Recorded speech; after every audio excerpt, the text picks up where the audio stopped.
Bit ni aling lani ang isang benton haplastit bach na iba't iba ang kilay sa kanayang kanang kamay. Ang kaliwang kamay ay itinos at pininasan ang powes sa kanayang noo.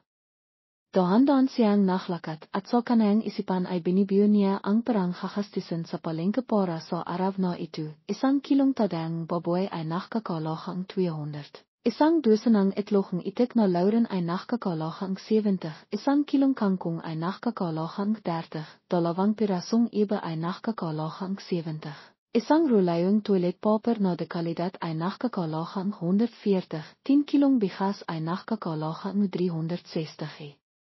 Pagdating sa labas ng palengke na isaluan na niya ang presayong lahat malilit na bahay na dala niya. Hindi nachtakal, isang lalaking nakmamaniw ang trikaykla ang himinto sa harap niya at naksalita sa isang malalim at haralhal na buses, iyay, aling lani, ang bilis mo namang mamalingkan ngayon. Baahang timawa si aling lani at sumagot, mabilis lang para makiwiahat, marami pang kakawan sa bahay. Habang naksasalita, ibinigay lalaki ang helmet kay aling lani. Ang kanayang mahaspang at maitim na kamay ay sanay na isinabit ang haplastic bag sa COVID at biniyat ang isang sakong bigas at inilakay sa harap ng sasakyan. Inalis ni aling lani ang kanayang sombrero, hinawakan ito sa kanayang kamay at dahan-dahang imipo sa likod. Matapos makaupo ng maayos, sinimilan lalaki ang makina at imalis. Mahina niyang tanong, may nakita ka bang pasahero kanina? Sumagot ang lalaki sa isang nakinakbas na tono, wala akong nakya, kaya hinabol kita ahat. Samha araw na ito, sikat ang haapong motorsiklo, aling lani, kamang tradisyonal na tritaykle driver ay makihintay na lang na makitom hanghang sa mamatay. Pinili ni aling lani ang kanayang salita ipang aliwan siya, mayroon pa ring customer na tulad ko na sumisiporta sa inayo. Timawa ang lalaki, bitina lang at nandiyan ko, kung hindi ay makakitom ang asawa at mga anak ko. Milang naktanong si aling lani, bakit hindi ka mak-apply doon at subikan, malay mo mas malaki ang kitain mo kaysa sa pagmamaniw tradisyonal. Imilang ang lalaki, ang panahon ngayon ay teknolohiya, ang digital na teknolohiya ay para lamang sa mga kabataan ngayon. Matanda na kami, paano kami makakasabay sa panahon? Binalan akong anak kong baba ang smartphone, balakpan niya akong i-register para makapagmaniw ako para hindi ganong mahirap, pero hindi ako sanay gumamit at masyadong maraming gastos, hindi ko alam kung kikita ako o hindi. Pero san ngayon ay nakikita kong kulang na ang pera. Nakikintihan sila at hindi naktakal ay nakarating sila sa destinasyon. Ibinigay ni aling lani ang helmet, nakbayad ng pamasahe, at biniyat ang haplastic bag papasok sa 2 palapag na bahay sa harap niya. Matapos ilakay ang lahat ng kakamit sa kusina, si aling lani ay naktimplang isang basong tibig para maibsan ang kanayang pahot. Hinilot niya ng bahagaya ang kanayang likod na sumasakit dahil sa pagbibihat ng 10 kilong bigas. Nang sandaling yun, bumaba sa Kimberley, ang may-aring bahay, mula sa haktan. Tiyak na katatapos lang niyang maliho daw basa po ang kanayang biyog. Nandito na pala si aling lani. Ang aha mo naman atan ngayon, alas 7:15 pa lang. Ang makani aling lani ay bahang nakalihan, nakinat ahat na limawak ang kanayang lobby sa isang ngiti, pasensya na, ngayong araw ay kabilihan biwan, maraming tao sa palengke kaya ako natakalan. Inawain mo sana ako. Sa harap masama at hindi komportableng tinghan may-aring bahay, kiniha ni aling lani ang isang rulayong toilet paper mula sa plastic bag at inilakay sa harap ni Kimberley. Pimili ako ngayon bahong toilet paper. Tingnan mo kung ito ba ang irina madalas mong gamitin. Kiniha ito ni Kimberley at tiningnan, sinabi, ito talaga ang dekalidad. Sa sasinot, ito ang pilin mong bilhin. Ang para na ibinibigay ko sa iyo biwan-biwan para sa pamamalengke ay hindi ba sapat para bimiling dekalidad na toilet paper? Konting para lang naman, hindi naman ito pera mo kaya ka naktitipid. Usadang bimibili kang panghalawang iri para makakya kang sobrang pera. Madaling nakpaliwanag si aling lani, Kimberley, halos 2 taon na akong naktatrabaho sa iyo, hindi pa ako nakbawas o naktipid ng pera sa pamamalengke, bakit mo ako pinakbibintanghan kanan, kawa-awa naman ako. Imipu se Kimberley sa ipuan, tiningnan si Aling Lani sa isang inis na paraan, at naksalita sa isang masinghit na tono, mahkano ang nakastos mo sa pamamalingkan ngayon, sabihin mo nga sa akin. Mabilis na binasa ni Aling Lani ang presayong bawat item na binili para sa araw na yaon. Nang makalahati, narinig ang buses ng isang lalaki na pumitol sa sinasabi ni Aling Lani, ang aha-aha, pinapahirapan mo si Aling Lani. Kung mayroon kang animang samang loob, sisihin mo na lang ako. Si Lauren ang asawa ni Kimberley na naklalakad mula sa labas ng pinto. Ang mukha ni Lauren ay pahot na parabang. Hindi siya nakapakboy ngang sapat kahabi. Timingan si Aling Lani sa orasan at tahimik na nagtanong, hindi ba dapat na sa trabaho na si siyang sa oras na ito, bakit siya imiwin ngayon? Nang makita ni Kimberley ang kanayang asawa na imiwi, ahat siyang nakpakitang mapahmatos na ihali. Itinos niya ang kanayang mukha at naksalita sa isang mapaniksong tono, "Yay, ngayon ka lang ba imiwi? Bakit hindi ka pumunta sa konstruksyon sita kasama ang babaeng blue ay gero kahapon, bakit ka pa bumalik dito? Akala ko masaya ka na sa iyong bata at mahandang lufer, hindi ko akalain na naalala mo pa ang iyong pangit na asawa na ako." Bumintong hininga si Dodo Lauren na may hitsirang kawalan ng kakayahan, sinabi ko na sa iyo, anak siya ang may aring bahay. Narinig mo lang ang buses niya at inakisahan mo na akong panghanghalinaya. Dapat alam mo rin ang iyong limitasyon. Hindi ako imiwi kahapon dahil kailangan kong mahpiyat para ayusin ang mahabliprint ipang imangkop sa kahistihan may aring bahay. Ako ang kontraktor, hindi ba dapat manatili ako roon para makdirekta o hayaan ko na lang ang iba na gawin ang aking trabaho. Timingan si Aling Lani sa mag-asawa na nag-away nang walang tigilpah kakita pa lamang at nagmadaling imawat. Sige na siyang, kung mayroon kang animang problema, dahan-dahan ninayong pag-isapan, bakit kailangan pang magsagawan. Tatawanan kayong makakapitbahay. Sa halit, tiningnan ni Kimberley Lauren si Aling Lani, at simahaf, problema mo ba ito kaya may karapatan kang magsalita dito? Bakit hindi ka pa maglitong bigas at tibag? Dahil lahat kan ngayon ibabawas ko ang kalahating araw na sahod mo. Nakita ni Dodo Lauren na ang ihaling kanayang asawa ay medyo sobra na at nagsalita siya sa isang malakas na buses, si Aling Lani ay may edad na bakit ka kimikilos ng kanayan. Iminga kahat ng tawat kay Aling Lani.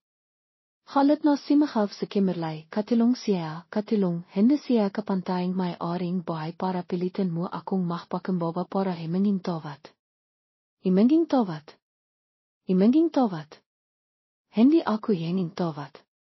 Iwag mong ilipat ang isapan kay Aling Lani, dapat mong linawin sa akin ang nangyari kahabi, bakit makasama pa rin kayong baba sa habi. Nang makita ang tensyonadong sitwasyon, mabilis na hinila ni Dodo Lauren ang kanayang asawa sa silid at nakbilanghan silang dalawa doon. Sa huli, natapos ito sa pamamagitan paktilak ni Kimberley sa pinto na may mapilang hamata at imalis at simakay sa kanayang motorsiklo at imalis. Pakot na sumandal si Dodo Lauren sa nakabikas na pinto. Nang makita niya ang nakalalang mukha ni Aling Lani, sinibikan ni Dodo ng ngimiti, nginit ang kanayang ngiti ay napakapilit, mas pangit pa ang kaysa sa pahiyak. Aling Lani, pasensya na po kayo. Spoilet po kasi ang asawa ko at dahil maraming taon na siyang nagtitinda kaya ng bastos at masingit ang kanayang ihali, hiwag po kayong mahalit sa kanaya. May nang inalo ni Aling Lani, alam ko ang ihali niya, kaya hindi ako nagtatampo o nalilingkot. Sige, maligo ka na at matilog, ako na ang bahala sa tindahan, tatawagan kita kung may customer. Timagon si Dodo Lauren is sigepoer at timalikot papasok sa silid. Si Aling Lani ay patuloy na abala sa kanayang trabaho.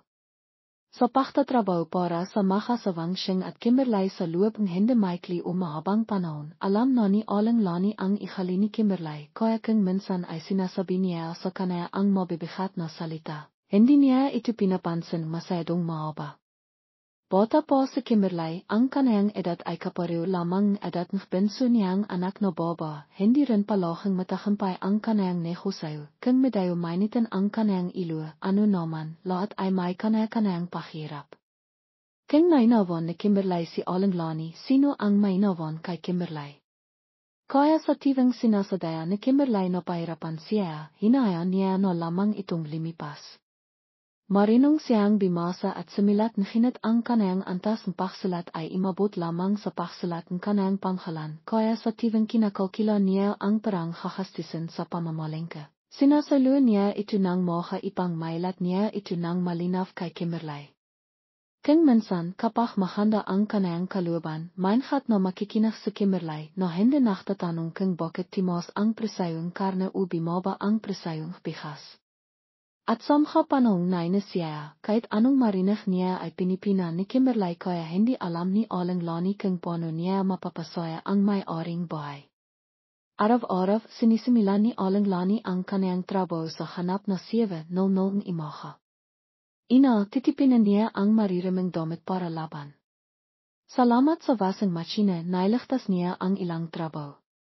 Habang naghihintay na humana ang washing machine, nagluluto siya ang konting masustansang lugaw at pagkatapos ay kikinan ang walis at dalibasang mahwawalis at maglilinis mula itaas hanggang sa ibaba. Pagkatapos mahwalis, tapos na rin ang washing machine sa paklalaba at babalik siya sa paklalaban mga damit.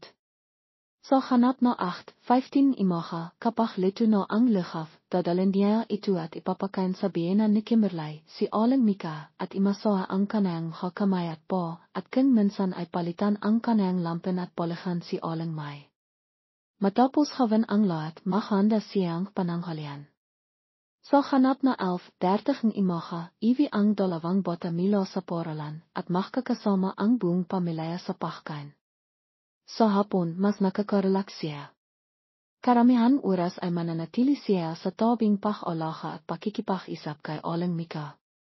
Inatake si Aling Mika ang stroke sa kalahating kanayang katawan kaya nakaratay siya sa koma at nahihirapan siyang magsalita, kaya nakapagsasalita lamang siya ang mga simpleng salita tulad ng gutom, tibig, ipo, at bihira siyang makapagsalita ng buong pangangisap.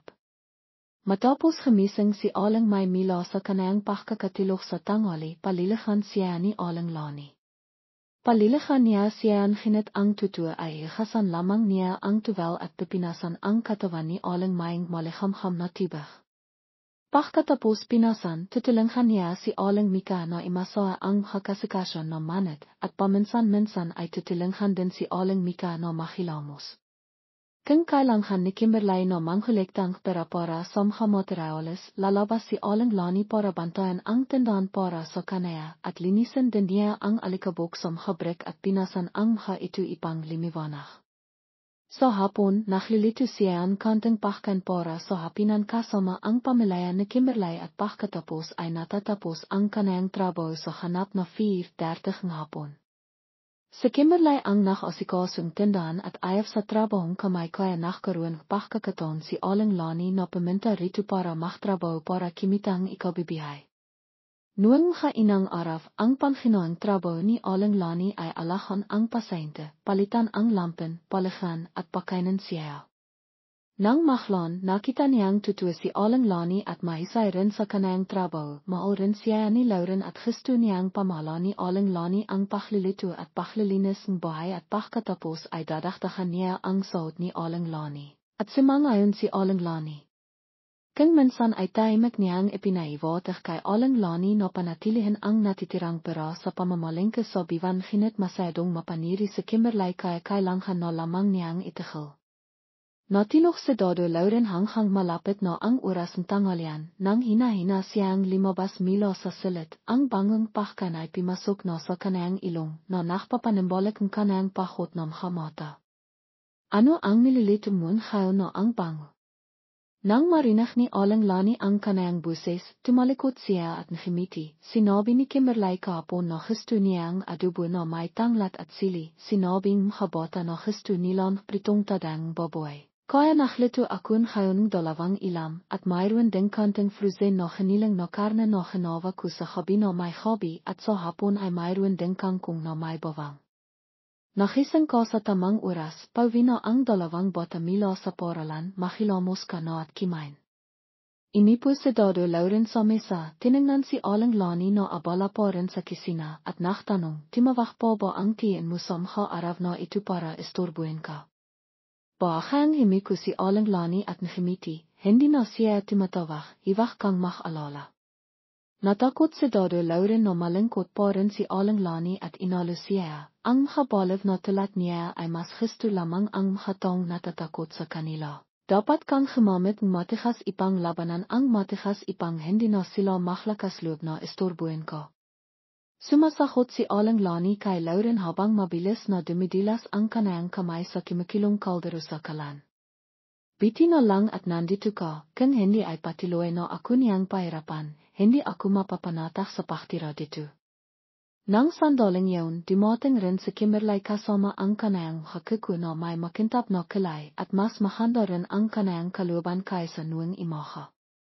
Si Kimberley ay may isang tindahan mahamoterawala sa konstruksyon sa harap ng bahay, ang kanayang biyenan ay nakaratay sa koma, ang kanayang asawa ay lahing pumipinta sa mga konstruksyon sita. Ang kanayang panhanay na anak na lalaki ay nag-aral sa kolehiyo sa lungsod, ang kanayang panghalawang anak na baba ay nag-aral sa high school, ang kanayang bunso ay nag-aral sa junior high school. Ang dalawang bata ay pumapasok lamang sa kanilang regular na klase at pagkatapos ay dumadalo sa mga karaktahang klase, kaya sa bahay ay madalas lamang sila ni Aling Lani na magkasama.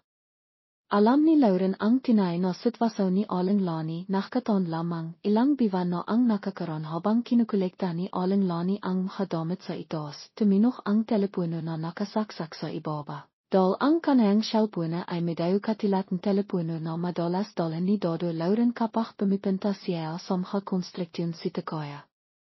Hindi niya ito pinansin at sinahot ito. Bago pa man siya magsalita, narinig niya ang makaralhal na paninising isang lasing na lalaki, mapahamak na matandang mangkikilam. Akala mo ba kapag tumakas ka sa pikik ay mapapanatak ka na? Sobra-sobra ang matanda at walang pinag-aralan na tulat mo na hindi ka gustong aso. Akala mo ba makakanap kang isang mayaman doon? Magtago ka nang mabiti. Kung mahanap kita, papatayin kita. Sa harap ng hamira, kininot ni Dodo Lauren ang kanayang kilay at simahav, tiyan, kimama ka, nakamali ko ang numero. Simahav mili ang lalaki, nakamali ko ang numero. Sanong aso ka? Ibigay mo ang telepono sa matandang yun para makusap ko siya. Iwak kang makialam sa negosayong ibang tao, baka patayin rin kita. Sa sandaling ito, bumaba si Aling Lani, nang makita si Lauren na hawak ang kanayang telepono, pinakpawisan siya ang malamig sa buong likod. Agad niyang ibinaba ang basket at mabilis na limapit, nakpatiloy sa paktinok ang mirang lalaki sa telepono. Nang mapaktanto ni Aling Shing na ang telepono ni Aling Lani ang hawak niya, nang makita niyang limapit si Aling Lani, bago pa man siya makapagriyad, kiniha ni Aling Lani ang telepono at naksalita sa telepono. Bakit ka patiloy na timatawag at istorbuin ako? Nakita ni Lauren na nakakinot ang kilay ni Aling Lani at bagang inilayo ang telepono sa kanayang tangha. Tiyak na ginamit miling lalaki ang kanayang makaralhal na buses para pakalitan siya, at pagkatapos ay tahimik niyang ibinilong ang isang bahay sa telepono. Tinapik ni Lauren si Aling Lani sa balikat, ibigay mo sa akin ang telepono para ako na ang bahala. Nakatibili si Aling, ngunit hindi hinintay ni Lauren ang kanayang pahintilot, inahав niya ang telepono at naksalita, "Way, ikaw.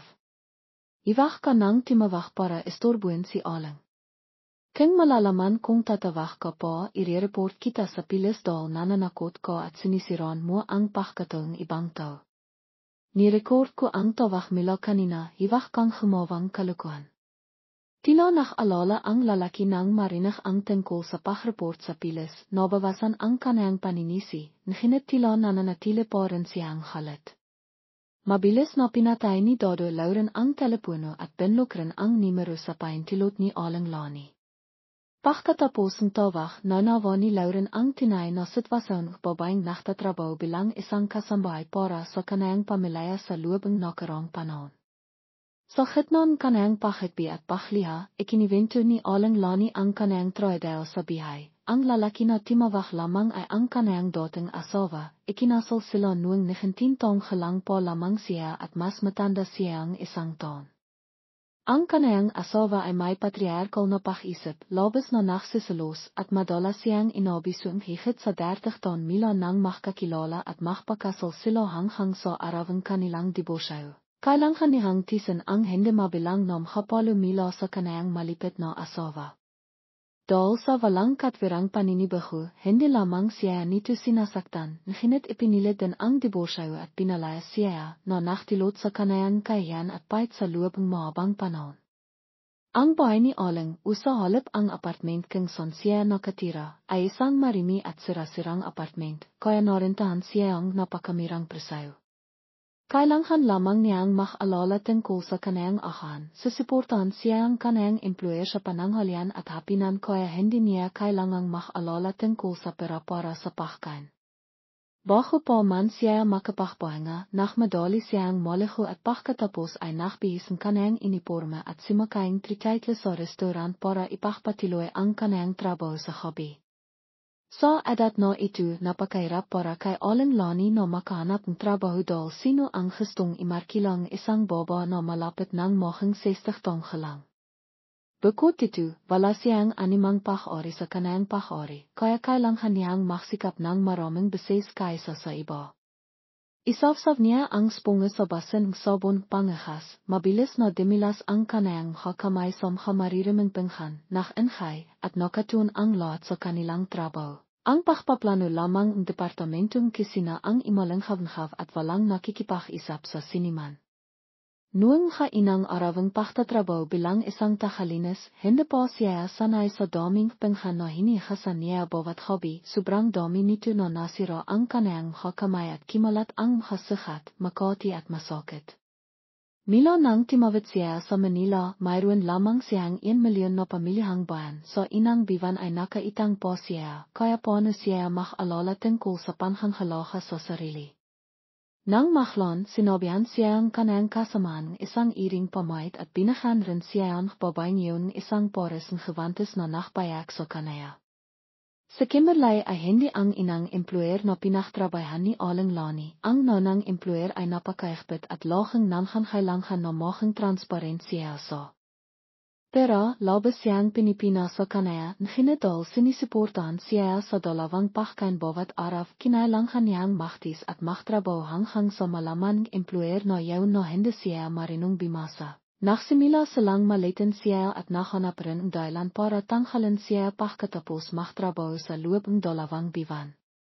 Ang oras ng pagtatapos ng isang takalinis ay depende sa bilang mga customer ng restaurant. May mga araw na nakakawina siya sa hanap na 11 hobby habang sa panahon pista upisal at ay dimubla ang bilang mga customer.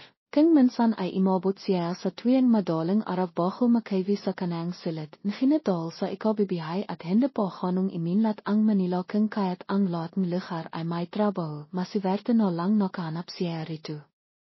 Dahil dito, sinisikap ni Aling Lani ang kanayang makakaya ipang magtrabaho, mabiti ipang kimitang mas maraming kita para sa kanayang sarili.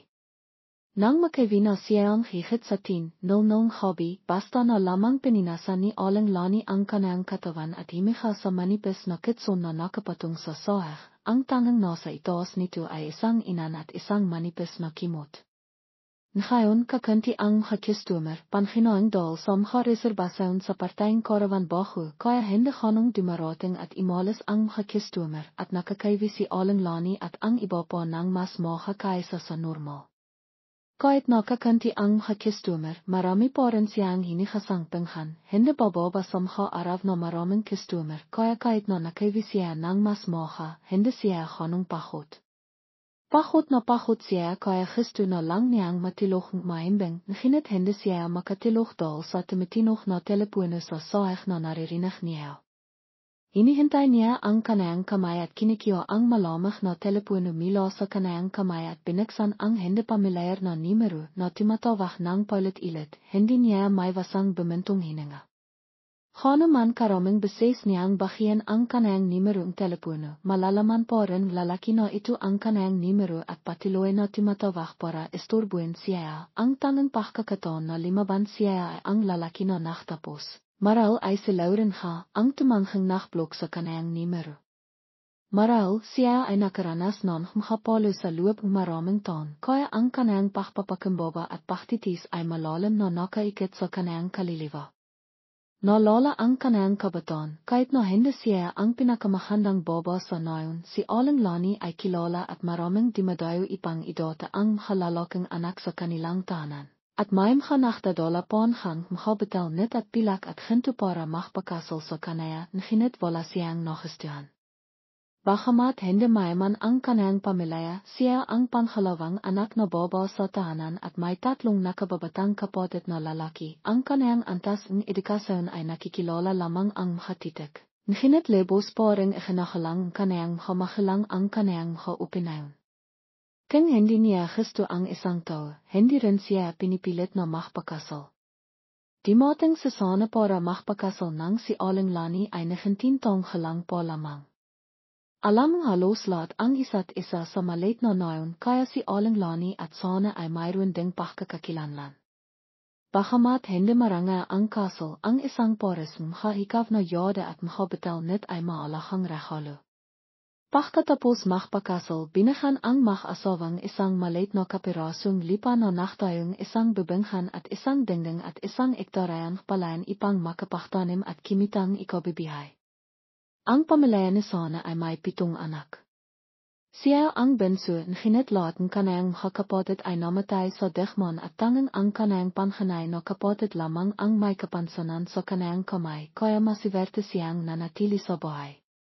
Sa takot sa kinabikasan kanayang bunsong kapatid, sa hay Christian na kapatid ni Sana ay tumulong sa lahat ng dako, nakastos maraming pera at pagsisikap ipang bahan sa Sanang pakakatong mag-aral mas mataas ipang mahing isang giro. Hindi makilap ang dalawa na talat ng iba pang makasawa na ikinasal sa batayan pag-ibigan, nginit nirerespeto rin nila ang isa't isa. Nang malaman ni Sana na hindi marinong bimasa at sumilat si Aling Lani, dahan-dahang nawala ang makakandang arawang bahong kasal at napalitan ng hamiro at paninising isang lalaki na patriarkal at malipit. Noong panahong yun, ang pagpasok sa paralan ay napakaysay, ikinakalang makataw sa nayon, hindi kaya si Sana ay pinag-aralan ang kanayang pamilya hanggang sa Lauren, ang lahat ay nakbigayng mataas na paghalang sa pagkakangkiro. Nginit sa labas ng lipinan, kapag nakaiwina siya sa bahay, nagsisimula na naman siyang makbigayng importansya sa kanayang asawa at mga anak, nagbibigayng mga order at naghimingisingis. Mahina ang ikhalini Aling Lani at sinabihan din siyang kanayang makamakilang na kailangan niyang ikhalang ang kanayang asawa, kaya ang mahinang pagtutol ni Aling ay dahan-dahang nalibog.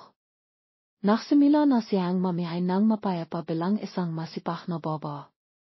Ang hawang bahay kisina, bekit at ang isa-isang paksalang 3 anak na baba ay siya ring araw na tinis ni Lani ang pagpapahirap mila sa katawan hanggang sa isipan na lalong timitindi mila kay Sana.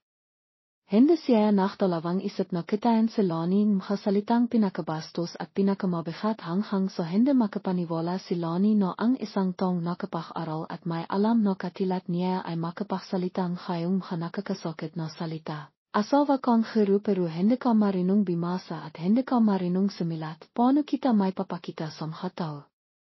Baba kanan ka ay wala ka ng silbi, naktaktak ka pang isang sangkaterbang walang silbi, pero na lang kayo pabigat at walang makawang mabiti. Sa bawat pagkakataong nakakalit si Sana, ibinibilong niya kay Lani ang kasalitang iyon na naktilot ng kayan kay Lani kaya't naktis na lamang siya at nakanghalit ng hanghipin. Ang baba na pinakalitan at sinakawan kanayang asawa ay may kasalanan. Paano siya maklalakas loob na maksumbong sa kanayang makamakhilang? Lalong hindi siya karapat-dapat dahil itinitirang siyang nakanghat ng matos, maksasaka ang pamilya pero nangha siyang makasawang isang taong nakapag-aral, kaya kailangang tanghapin ang pagmamaltrato at paninisi.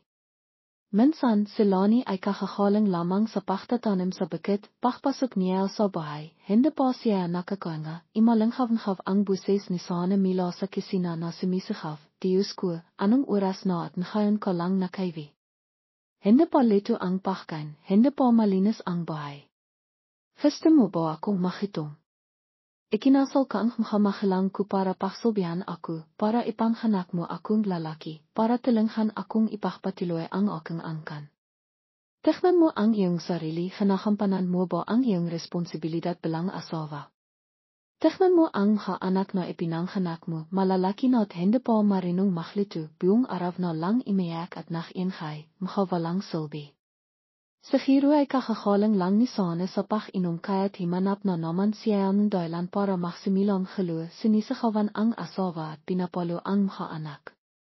Tinitignan ang tatlong anak na baba na nakupo sa sulok ng kisina, ang pinakamatanda ay 6 na taong halang pa lamang, akap-akap ang bensong anak na wala pang 1 taong halang. Ang panghalawang anak ay nakataho sa tabi, ang makang dalawang magkapatid ay marimidal sa abo at liha, nakamarka sa kanilang pisngi ang 5 pilang-pilang bakas ng kamay. Nakmamadalang timakbo si Lani para haplisan ang makang kanayang anak, nakitang panghanay na bimalik ang kanayang ina kaya tahimik siyang imiyak, ang panghalawang anak ay makapten sa kanayang ina.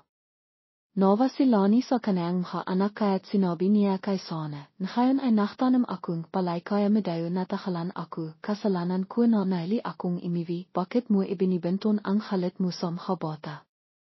Mga bata pa sila at hindi pa marinong maklito, itutiro ko na lang sa kanila.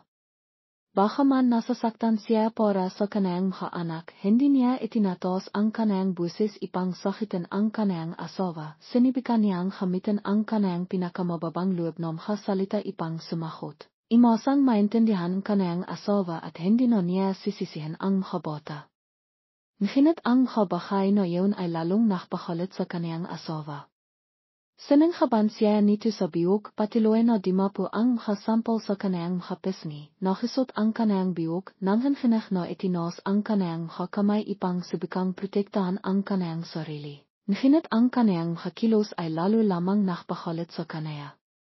Mahina siyang pumahlas, imatras ang kanayang hapa ng natural ipang imiwas, nginit para siyang isang maliit na ibon na nakilong sa isang lambat, lahat ng kanayang pahlaban ay walang kabilihan sa harap ng maras na lakas nito. Makang ang kanayang pagsakaf para sa awa at ang pahiyak ng kanayang tatlong anak na baba ay lalong nakpolap kay Sana. Ang mga sampal ay inti-inting noking mga sintok na dimapo sa kanayang katawan. Pagkatapos ay sinipa niya si Lani at bimaksak siya. Napakalakas ng pakpalo ni Sana kaya pakiramdam niya ay imikot ang kanayang ilo, isang pitang kilay ang nakita niya sa kanayang harapan, pagkatapos ay nawalan siya ng malay. Nang makising siya, nakaiha siya sa pamilyar na koma sa silid mag-asawa, ang enghay sa labas ay naadlanghan pilang kurtina. Inimas niya ang kanayang masakit na ilo, may bahang amoy ng liniment oil, ang kanayang katawan ay masakit at hindi siya makahalaf.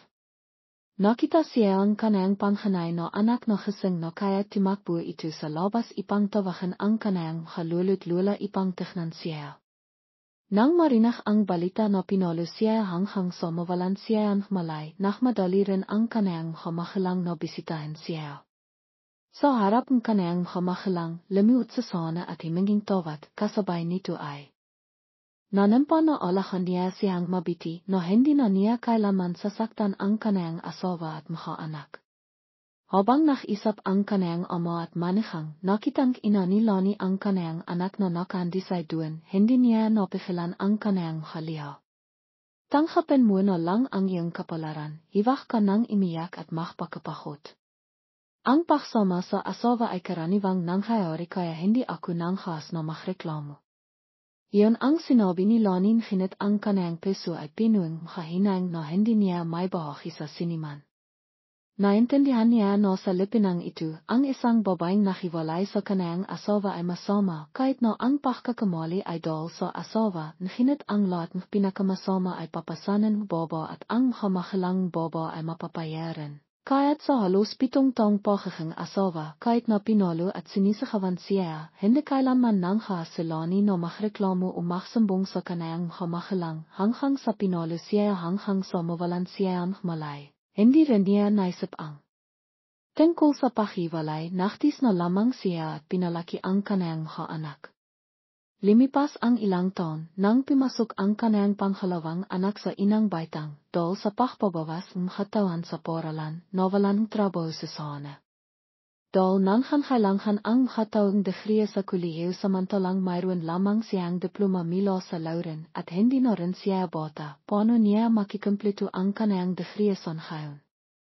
Baka man mayroon siyang panghalan bilang isang guro na makapagbibigay sa kanayang magandang reputasyon, nahinit ang kanayang si Valdo ay hindi ganong kalaki kaya't tilian ng bimalik sa sana sa pagsasoka.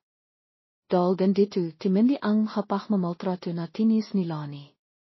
Sa guro ay dahil pinakalitan siya ang makamahalang kanayang asawa noon kaya't mas nakingat na sa sana, hindi na siya nang has na makpakalabas at pinalain si Lani hanggang sa mawalan siya ang malay tulad ng dati. Paminsan-minsan kapag naina siya ay papalain na lamang siya ipang maipsan ang kanayang halit. Ang pagkabotang tatlong makakapatid na sina Alaysa at VIP noong masasakit na salita mila sa kanilang kahalang-halang na ama, nahinit sa kabitihang palat ay inalahan silang tatlong kanilang lula. Samha walang kinakawang arawang takinit, madalas na dinadala ni Lani ang kanayang mga anak sa bahayang kanayang mga mahalang ipang ang tatlo ay malayang makapaklaro kasama ang kanilang tiyain at makatiyo. Hindi na kailangang matakot sa mukha ni sana. Pagdating takinit, ang mga pinung mangha ay milang pinipinung mga inosenteng tawanan mga bata. Ang dalawang makakapatid na sina at Chlu ay malalaki na kaya't makakapagpitin sila sa mga sangat ng mga enghoy, habang si Fina ilang taong halang po lamang ay makaipo lamang sa mababang sanga na malapit sa lipa. Nakita ni Lulu na walang kalaro si Fikayat biniro niya ito, hindi kayo mahong dalawa mong kapatid. Imakayat kayo para makpaangkan samantalang naklalaro siya rito ng makisa. Nang makita ang kanilang halulot lula, nakmadaling sambong si Aluna, ang matamis na tunong bata ay nakpatawa sa dalawang matanda. Mila sa makasangang pinu, nakita niya na may dalang maliit na herno si Lulu, at sa kamay ni Lula ay may dalang ilang pirasong kaway, nativa si Dodo at sabak na si Mahaf, andiyan na si Lulu. May dala rin siyang herno, makiaw pa tayo ang kamutin ngayon, Lolo. Limapat ang dalawang matanda sa ilalim pinung mangha, bimaba na ang dalawang makakapatid na sina at Chlu sa lipa sa ilalim ng sabak na pananghin ng tatlong apo. Sabi ni Lolo, isang biwan na ring may tubak ang palayan, sa hiro malaki na rin ang mga isda. Sinabi ko sa tatlo mong tiyo na mangaling isda at paminta rito para makiaw.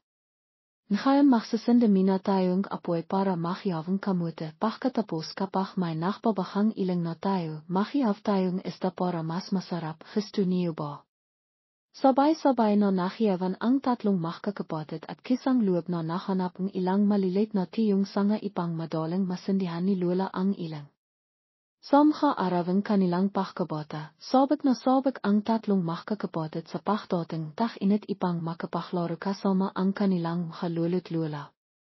Matahal nang namatay ang kanilang halulot lula sa tiyot, masyadong mahigpit sa tiyan ay kaya't natatakot silang tatlong makakapatid. Nanghang-has lamang silang magtandang insensupara sa kanilang halulot lula sa mga piyesta upisal kasama ang kanilang hamahalang at hindi sila nanghang-has na maklaro ng masaya tulad nito. Baka man matanda na ang kanilang halulot lula, malakas pa rin sila, hindi pa nakayako ang kanilang halakot, hindi pa nalalakas ang kanilang biyog, mayroon lamang hot o spot at mahamarkang paktanda sa mga sulok ng kanilang mata.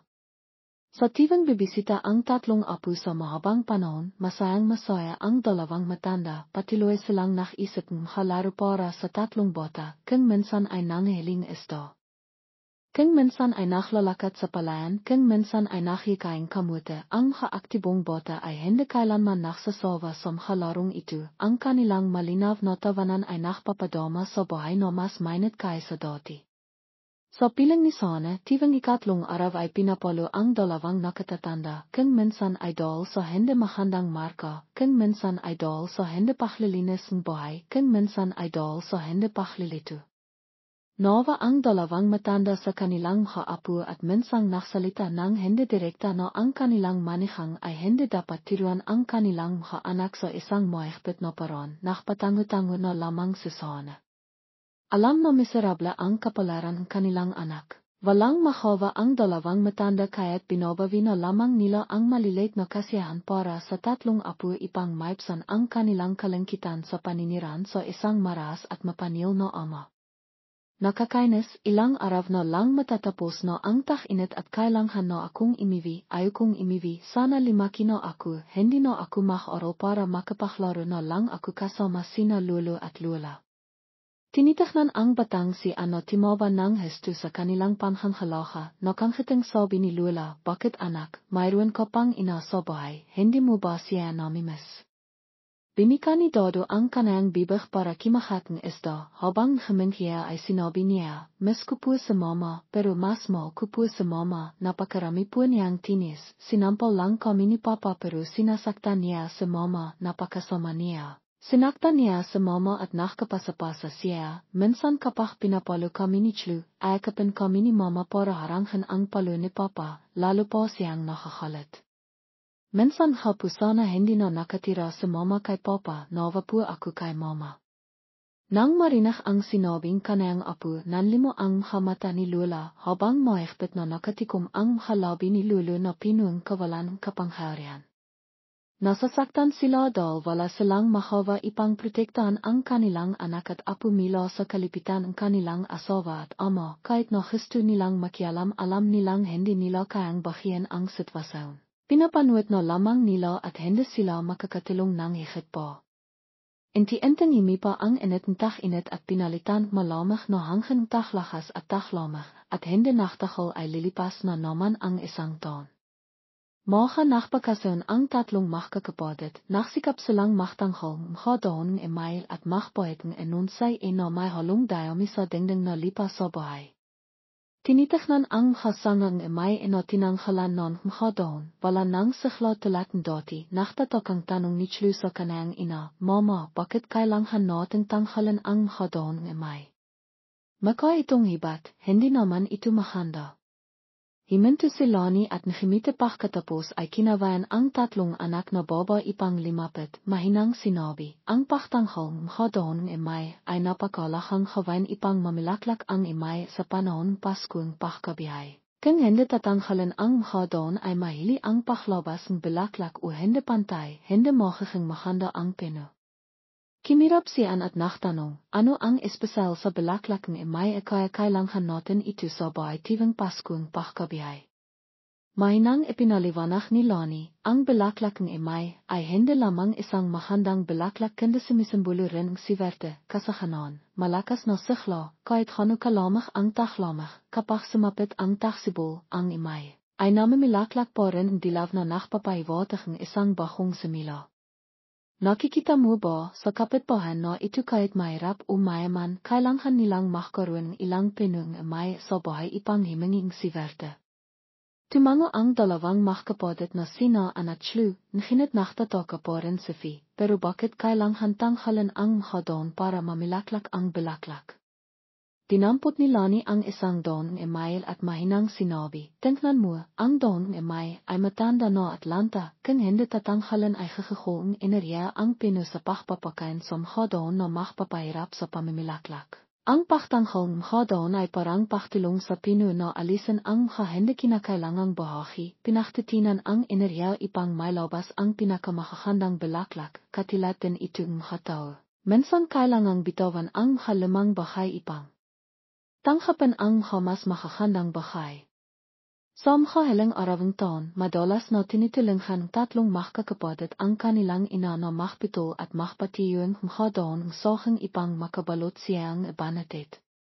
Tinitaknan ang apoy na nagliliyap sa ilalim palayok, tumanghala si Dodo sa kalangitan sa habi na walang kahit isang bitain, wala ring sinahang biwan. Biglang bimaling si Dodo at sinabi kay Chlu at Fi, malamang ang panahon pero may baha tayo, kung mayroon tayong ilang kamote, siguro masarap. Pagkasabi nito, ahat na nalalang tatlong makakapadat ang haaravang init na kimakan. Inihav na kamote kasama ang kanilang halulot-lula, ang imoang mainit na kamote na mabango at masarap ay nakpatilong laway sa tatlong makakapadat. Tinitakna ni Lani ang mga ekspresyon kanayang mga anak kaya't sinabi niya, alam kong gustong tatlo kong prinsesa na kimang inihav na pakkan kaya't pimili akong ilang kamote na itinaho sa kaphu kung sino ang makakahanap ay makakabahi. Nang marinig yun, mabilis na tumayo ang tatlong makakapadat at timakbo sa kisina ipang makakawan na buksan ang kaphuer ipang kinan ang kamote. Nginit din silang nakpapalala sa isa't isa na hiwag humawang en kay ipang hindi makising ang kanilang ama. Sa mga kanitong sandaling init, tahimik ding ibinikot ng tatlong makakapadat sa sana. Nilinis at iniahas ang ilang kamote sa apoy, sabik na tinitiknan ng tatlong makakapadat ang apoy na nagliliyab. Nakita yun ni Lani kaya timawa siya at sinabi, hindi pa kayo ahat malilito, habang naghihintay kayo, gusto niyo bang pakinggan ang kiwento ko? Ikiniwento ni Lani ang alamat ng pinung imita, ang alamat ng ikay niya, at hindi naktakal ay nakatilok na ang tatlong makakapadat. Sinindot niya ang kamote na nilito mila sa pehon, alam na niya kung ano ang sasabihin ni ang kapah na gising siya at sisisihin siya dahil hindi niya siya genising ipang salibinghan ang bisperas ng bahong taon. Tinitaknan ang tatlong madimang mukha na nakasandal sa isa't isa at mahimbing na natutulog, naramdaman na lamang ni Lani ang init sa kanayang puso, matahal na siyang hindi nakakaramdam ng kapayapaan, wala ang lalaking iyon. Wala ang masasakit na salita, naroon lamang siya at ang kanayang anak, naroon lamang ang masayang paktawanan na makakasama. Limipas ang panahon, pimanav na rin ang mahalang ni Lani dahil sa katandaan, mila noon ay wala nang imalo sa kanaya pagkatapos mamaltrato. Tinis ni Lani ang kahirapan at ang mahapalo ni Sana sa loob maraming taon para lamang makakaroon pagkakataon ang kanayang anak na limaki na makakaroon mas mahandang bihay kaysa sa kanayang naranasan. Ang panganay na anak na si Dodo ay sinundan ang apak ng kanayang ama bilang isang guro sa elementarya. Ang panghalawang anak na si Chlu ay nakatapos ng high-school, nakatrabaho bilang isang manghagawa sa isang kooperatiba sa loob ng ilang panahon. Ang bunso niyang anak na si Aluna ay nag-aral pa rin. Nang dumating na ang panahon para mag-asawa, pinakasalan ni Dodo si Sin, kaibahan kanayang kapatid sa kapitbahan, bagaman malayo ang bayan ni Sin, siya ay matira at mahisay, mahal siya ang lahat ng tao sa pamilya. Sa hirwe mila nang mohang bienan siya, sinimilan nang limitahan ni Sana ang pananakit kay Lani lalo na sa harap ni Sin, mayroon din siyang pahalang sa kanaya. Si Sin ay sandalo, isang takasinot lamang na imiwi isang bese sa kalahating isang biwan, ngunit hindi malinaw kung bakit gustong-gusto ni Sana ang kanayang manihang, samha araw na imiwi siya. Kahit na mayroon siyang pakikipagdote sa kanayang makaibahan, itatakwil ni Sana ang lahat ipang bimalik sa bahay at halihin ang manok para ilito ang luhaw para kay Sin. Hindi malinaw kung sino ang himikayat kay Sana na maksimilang imalis ng moha at bimalik ng hobby, palagi siyang nakdadalang pera. Kamakailan ay hindi na siya nakakahanap ng dahilan para mahalit kay Lani, napansin rin ni Sin na mahanda ang kalooban ng kanayang biyenan, madalas siyang wala sa bahay ngunit alam niya ang mahirap na ihaling kanayang biyenan. Naktisa ang kanayang biyenang baba, kaya't naramdaman niya ang pagiging masaya para sa kanayang ina.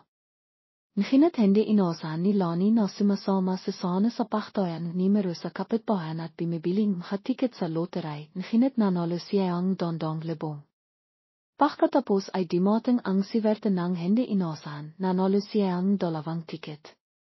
Isang magandang araw naktala si Sana ng malaking halagang pera.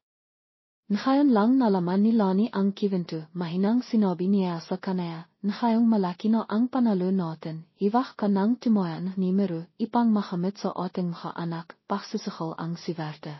Masaya tayo kapag nanalo tayo pero kapag natalo tayo, hindi sapat ang pagbebentang ating bahay para bayaran ang ating itang. Mahina na si Lani, ngunit ang tahon ni Sana ay isang piso at isang halit na paktingan. Simipol siya, walang silbing baba. Anong alam mo at nagsisimila kang magsalita? Nagsisakal ako ang numero pero nakita mo ba akong nawalan pera? Dadalan pon kitang isang pila. Ngayon na hindi na ako kimita ang maraming pera, hiwag kang mag-isip na magtiro sa akin. Kahit na sinabi niya iyon, alam pa rin ni sana kung paano mag-alahan bahay at lipa, mila nang manalo sa sana sa loteray, imanlat ang kanang pamilya, naktayo siyang bahong bahay, pimili siyang dagdag na kitang machinat. At gumawan bangka, mila nuwintilihan na niyang kinalimitan ang pagsasaka sa bahay, inipahan niya ang lahat ng lipain ipang magtrabaho ng buong peso. Sa pakpitong palay para sa mga tao, siyempre kailangan si Mama Silani ipang maglito para sa mga kahawa. Sa giro ay moyos ang kanang negosyo kaya't nakpakita si Sonen higit na respeto kay Lani, hindi na niya siya sinasaktan sa harap ng ibang tao tulad ng dati, binalanpon niya siyang cellphone ipang mas madali ang komunikasyon. Salamat sa pakpipitong palay sa bangka, tumapang din si Lani, nakipag-ighnayan rin siya sa ibang baba, na kinagtungkol sa bihay na minamahal at ikinakalang asawa, nakmakmuk na lamang si Lani, tahimik na imiyak kapag isa siya. Ngunit kung minsan ay naramdaman niya na mas masiverte siya ngayon kaysa dati, dahil alam na ni sana kung paano gamitin siya ng mas mahisay, hindi na niya nadarama ang kanang sarili na walang silbi tulad ng dati.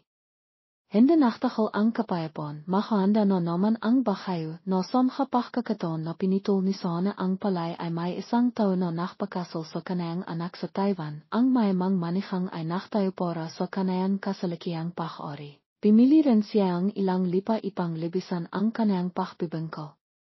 Pagkatapos ng arawang pakpitong palay, nang tananghan ang kanilang manihang milo sa ibang bansa, hindi nakatibilang makayabang si Camilla na nakpakasal sa kanayang anak na baba sa Taiwan, napakabiting akong manihang at napakayaman din. Itinatayo lamang bahay na itong ilang biwan kanayang siveldo, habang tayong makakapatid ay kailangang maktipid sa buong bihay natin ipang itayo kahit kalahati. Diyos ko, hindi niyo alam kung hano kabilis ang pag-inlat sa ibang bansa. Mila pa nuwang ina, sa tingin natin ang paktawak sa isa't isa ay isang problema na ngunit ngayon ang aking anak na baba ay nasa ibang bansa at tinatawahan ko pa rin siya at maaari ko pa hang makita ang kanayang maka.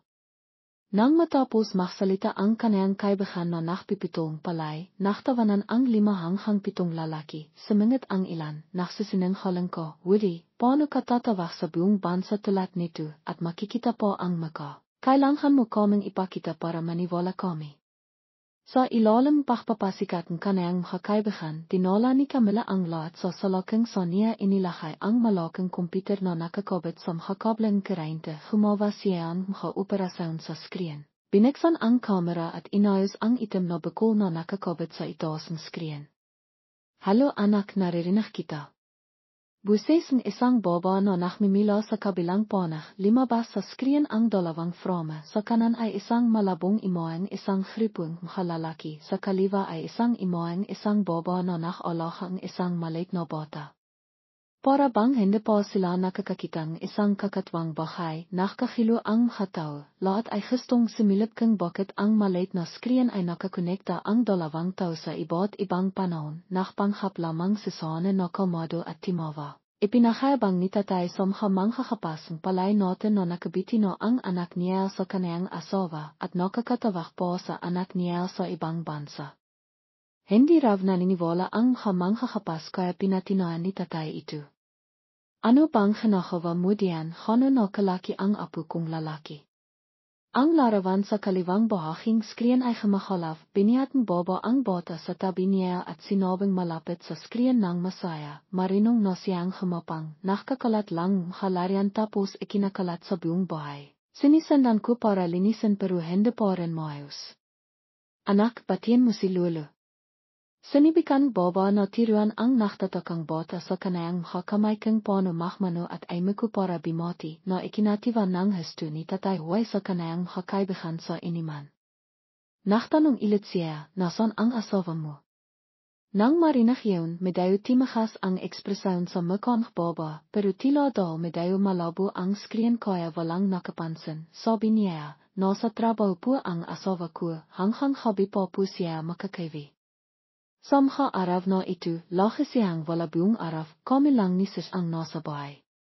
Pagkatapos mahkimistan, pinatayang mahkabilang ponach ang kanilang mga telepono, bimalik si Tatay Camilla at ang kanayang mga kapatid sa mesa para ipakpatiloy ang kanilang iniman sa mainhay at masayang kapaligiran.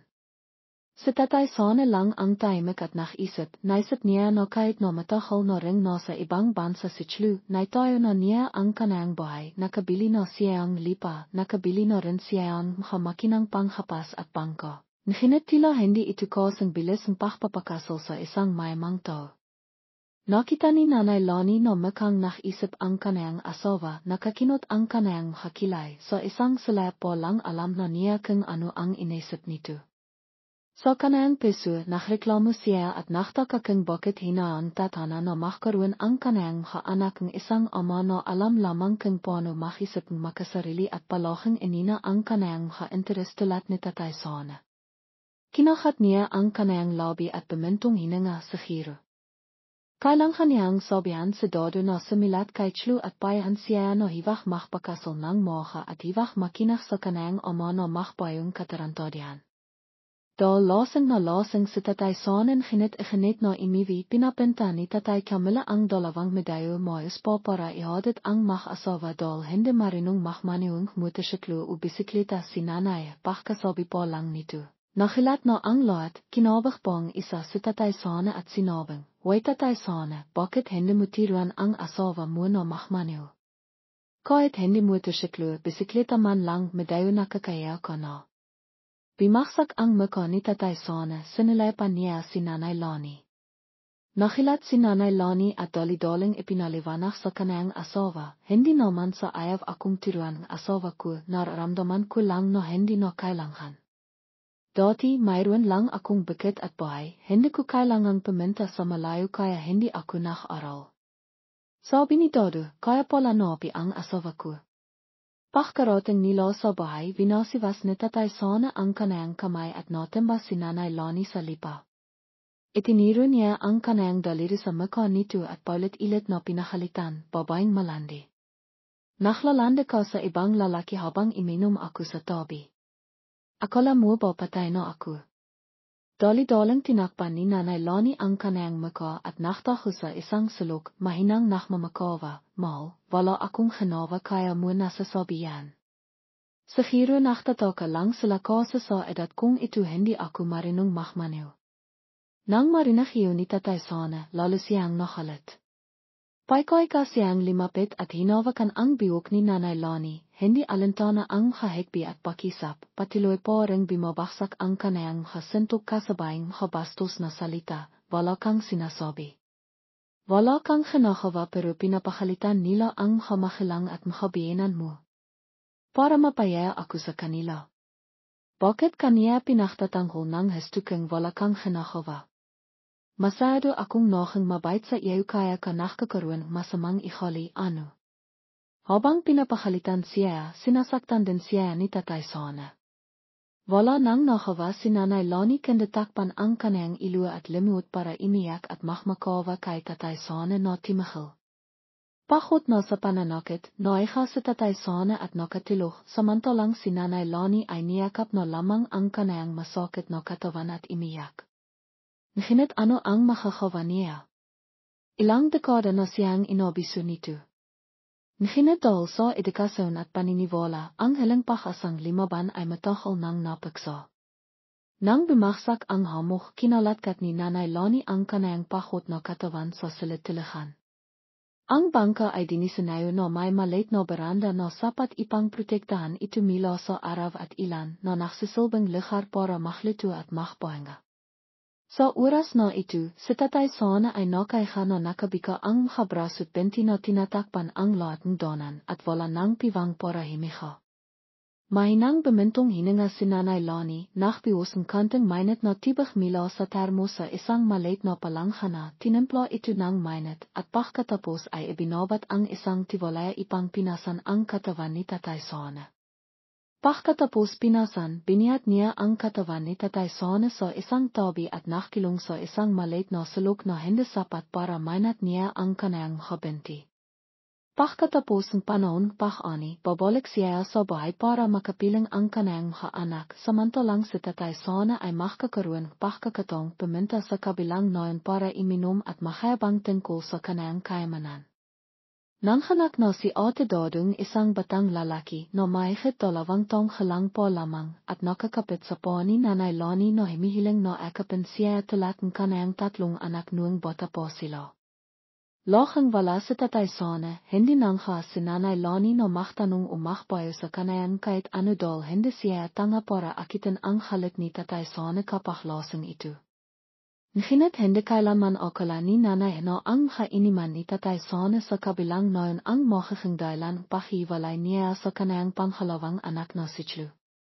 Ang kapartay ni Tatay Sona sa labas ng bahay ay inti-inting nohang kapartay sa bahay kung saan mayroong isang lalaki na si Lauren, isang dayan, may malaki at matabang katawan, may malalim na busis, kimakain ng madimi. Kaya walang mahandang impresyon si Nanay Lani sa kanaya. Ang kalbong lalaki na nakaupo sa tabi ni Tatay Sona ay nakaintindi sa wikang dayan na isinasalin ito kay Tatay Sona at sa lalaki. Tila kinakawang mabitin ni Tatay Sona ang loob ng lalaki na palahang nakanghiti at naksasalita, ang kanayang makon pagkakanwari ay hindi po nakikita ni Nanay Lani. Chlu, nasan si Chlu? Lumabas ka rito para mak-entertain mga bisita. Pinalo ni Tatay Sona ang mesa at simahaf. Kimakan kanan si Ate Chlu sa kusina kaya iniwan niya ang kanayang chopsticks at timakbo. Labas na nakalala si Nanay Lani. Ang lahat ng sa mesa ay mga lalaki. Bakit niya pinapalabas ang kanayang dalahang anak para mak-entertain mga bisita? Nang bumalik si Ate Chlu, hinila ni Nanay Lani ang kamayang kanayang anak at naktanong, pinahirapan ko ba ni Tatay? Nakimiti si Ate Chlu para panatahan siya, hiwak kang makalala nay, walang nangyari. Ipinakilala lang ako sa makakilala ni Tatay. Lalo na sa dayang tito na iyon, dati akong nakaroong kantang wikang baneha kaya nakaroon akong kantang pakisap. Sa tingin niya mahaling ako kaya binahan niya akong pera, nay. Bagamat inolив ang kanayang anak, hindi nawala ang kanayang pagkabalisa. Sinasabing likas na ihaling isang ina na may masamang mangyayari. Nananatiling nakalala si Nanay Lani sa buong linggo pagkatapos nito at ang bahay na kinatatakitan niya ay nangyayari. Timatanghap si Tatay Sona ng 200 milyong piso mula sa dayan kapalit nito ay papakasal ni Tatay Sona ang kanayang panghalawang anak na si Chlu sa lalaki. Nang malaman ito, nakilat si Nanay Lani, nanghinhinak ang kanayang hakamay at natimba sa khitnang pakiran. Sa kanayang pakabala, dalidaling dinala nina Ate Dodo at kiyasan ang kanilang ina sa ospital para gamitin. Bagamat bimiti ang kalakayan ni Nanay Lani pagkatapos ng ilang araw, hindi pa rin siya makabangon. Patuloy siyang imiyak at nakmamakawa kay Tatay Sona na hiwak pilitan ang kanayang anak na pumunta sa malayo, ngunit pinaliwala niya ang lahat, at pinahalitan po siya at pinakpanton siya kung makikialam po siya. Si Ate Chlu ay isang mabait at matisan na baba na hindi nanghangkas na sumiway sa kagustuhan ng kanayang ama, ngunit walang nakakalam na sa likod ng tahimik na pagtanghap ay ang mahalihan na tahimik na bumabagsak sa hobby. Ayaw niyang iwan ang kanayang pamilya at lalong ayaw niyang makapakasal sa isang estrangero, ngunit higit sa lahat, mahal niya ang kanayang ina at ayaw niyang maktisa ang kanayang inang mas maraming palo at masasakit na salita mula sa kanayang ama. Naisip ni Ate Chlu kung kakahatan ko ang aking labi at maktitis, marahil ay hindi kanong maktirisa ang aking ina at hindi rin makalala sina Ate Dodo at Aluna. Ang kasal ay nangyari ng madali, nakmamadali tulad ng isang transaksyon na binalak ng mga.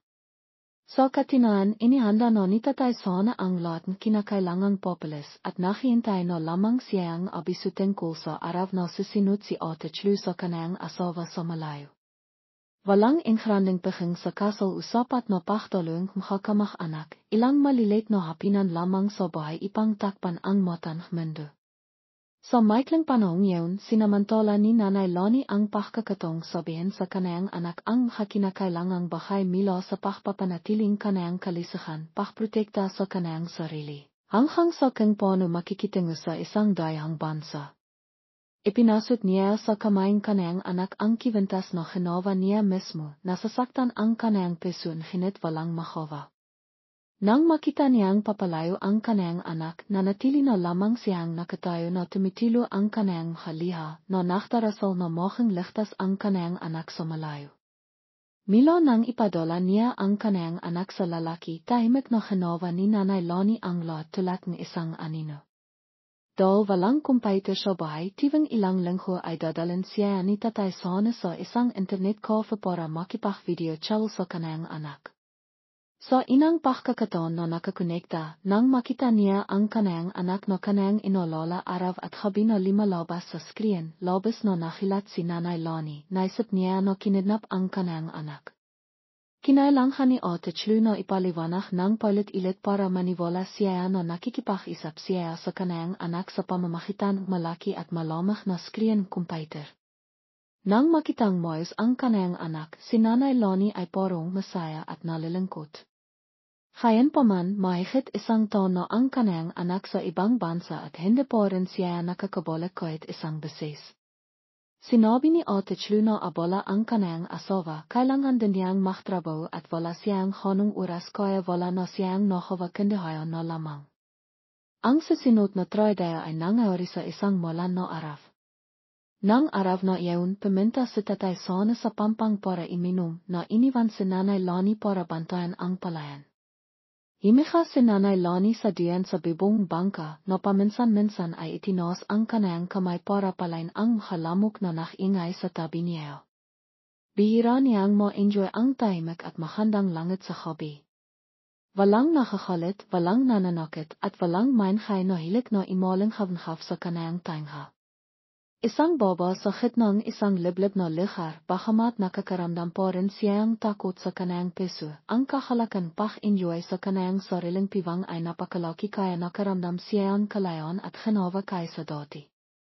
Bigla, mula sa malayo, sa ilalim kimikislap ng hailaw, nakita niya ang isang aninong isang lalaki na papalapit.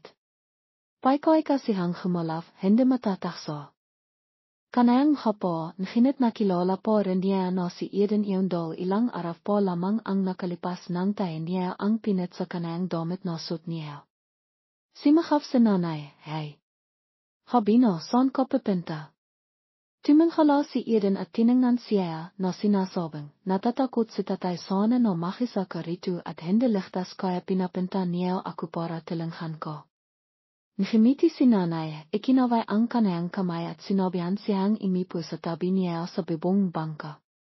Parang nakintintong halang po lamang siya, mas batang 5 taon kaysa sa kanayang bunsong anak. Sobrang payat niya kaya tinatawag siyang Eden. May sakit ang kanayang ina, ang kanayang ama ay naktatrabaho para sa iba araw-araw at hindi kumikitang maraming pera kaya kinailangan niyang himinto sa pag-aral at sumunod kay Tatay Sona para magtrabaho bilang manghahapaz, na kumikita rin konting pera para sa kanayang bulsa. Sa kanayang puso, mahal ni Nanay Lani ang kanayang apo tulad ng kanayang sariling anak dahil nahirap siya at siya rin ang pinakabata sa gripong manghahakawa kaya kapag may masarap na pagkain, lihim niya itong itinataho at ibinibigay sa kanaya. Pagkatapos ng ilang taon paghapas, nagsimilang imitim si Eden sa ilalim nakakapasong araw ng hinatnohang mas pino at may laman ang kanayang katawan kaysa dati. Ang hakhas-khas sa kanayang kamay at payat na braso ay pinalitan ng hayong balat na may kilaing tanso na nakpapakitang hasanawalis ng taon pagtatrabaho sa bukit. Pagkatapos nilang pag-isapan ang kalakayan kalisahan ng ina ni Eden, nagsimilang makaramdam ng antok si Nanay Lani. Nang makita iyon, sinabi ni Haikoy, sa tingin ko'y naantok ka na, sa kamatilok ka na, babantayan ko na lang ang palayan. Hindi alantanan lalaki na mahpiyat, ngunit kang masyadong nakpipiyat ang hababa, paano tatakal ang kanilang handa. Alam ni Nanay Lani na binubula siya ni Haikoy, hinampas niya ito sa balikat at sinabi, naktadaldal ka lang, sana naman tumaba ka kahit kanti. Sige, matitilok na ako. Iniwan ko nasa iyaw ang lahat kilambo sa gemachtigdag kapa. Hindi inakala ni nanay no ang hobing inakala niyang pinakatahimik sa kanayang bihay bilang isang asawa at ino ang magiging pinakamalaking bangungot sa kanayang bihay. Nakising siya sa isang geludal sa pagnumira ni Tatay Sane. Nakita ni Nanay Lani no ang kanayang apo no kanayang minal ay bigbog nakaliut sa kanayang harapan. Simahaf kahat si Nanay Lani, Diyos ko Sane, bakit mo pinakbibigbog ang bata ng kanayan? Kung may problema, daan mo lang sabihin bakit ka biglang nanakit ng tao. Nang makitang gising na si Nanay Lani, itiniro ni Tatay Sane ang kanayang daliri sa kanayang muka at halit na pinakalitan siya, malandi baka nakalimitan mo na. Nakikipagrelasyon ko sa walang itang na loob na ito at nakpapakita ka pang inusenting muka sa akin. Limabas ka rito at papatayin kita. Habang pinapahalitan siya, hinila niya ang kanayang biyog at kinalatkat siya palabas ng kibo, hindi alintana kung hindi niya alam kung ano ang nangyayari. Hindi siya timahal sa pananakit sa kanayang asawa na kapiling niya sa loob ng maraming taon. Bagamat sanay na si Nanay Lani na mapalo, ito ang inang pagkakataon na sinaktan siya ni Tatay Sane ng napakalakas, kahit na simahaf siya ng malakas ay hindi pa rin siya pinatawad.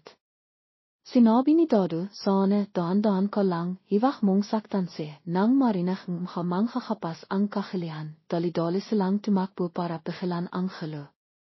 Nasakatan ang isang gilit muka ni Nanay Lani, tinilinghan siya ang isang batang manggagawa na timabi, samantalang ang matatandang manggagawa ay himarang sa harapan ni Tatay Sane para pigilan ang kanayang galit. Walang itang na loob na ito, minahal ko siya kaya ko siya inalahan para si mama sa akin pero nangha siyang makipagrelasyon sa matandang hakliban na ito sa likod ko. Pinapayaan niya ako. Iwag kayang makialam sa akin, ngayon papatayin ko ang babaeng ito at magsisilat akong popo para hiwalayan siya, dahil hindi ko kayang maniran kasamang isang madiming tao tulad niya. Bagamat na mamaha ang kanayang hapisngi, sinibikan ni Nanay na tananghin si Tatay Sane sa kanayang may ng busis, ano bang ginawa namin niya kaya inisip mo na may relasyon kami? Diyos ko, nagluluko ka na ba? Siya'y ay kadat lang anak ko, bakit mo kami sinisiran? Sumagot si Tatay Sane, imiwi ako sa bangka ng mga dal alala ako na makisa ko at wala kang kalaman, nakinitpakdotin ko nakita ko ang batang ito na nakatataho sa loob ng kilambo mo, paano mo'y papaliwanag yaon. Matanda na ako pero hindi pa ako nagluluko. Nang marinig yaon, dali-daling limapit si Eden at ay makap sa pa ni Tatay Sane na imiyak habang nakpapaliwanag. Tatay Sane, nakita ko lang kaninang imaha na nalok ang cellphone ni Nanay sa duyan kaya inilakay ko sa loob ng kilambo. Hindi ako pimasok sa loob ng kilambo. Paano mangyayari ang sinasabi mo, Tatay? Pakisap-isipin. Mo ilet suminod ako sa iyo mila noong nagsisimula ka pa lang magtrabaho bilang manggagapas, hindi ako kailanman nagkaroon ng masamang motibo.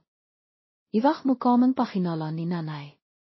Bagamat ipinaliwanag na ni Nanay at Nanay Lani na walang nangyari sa pagitan ng dalawang tao na may malaking akwat sa edad, naniniwala pa rin si Tatay Sane na tama siya, na patuloy na hinabol at pinapahalitan ang kawawang baba. Nang makita yaon, tinilinghan isang manggagawang may sasakyan sa gripo si Nanay Lani at Eden na bumaba sa pampang at pagkatapos ay tinilinghan silang mahanap ng sasakyan pawi. Naghihintay na mawala ang halit ni Tatay Sane, ngunit ang halit ni Tatay Sane ay hindi timahal. Sa harap ng kanayang mga anak, determinado siyang hiwalayan si Nanay Lani. Hindi pa nalalakton ang kapopulis, kinulekta na niya ang lahat ng damit at pinalaya si Nanay Lani sa bahay na ito sa kanayang mga anak na hiwag siyang tilinghan.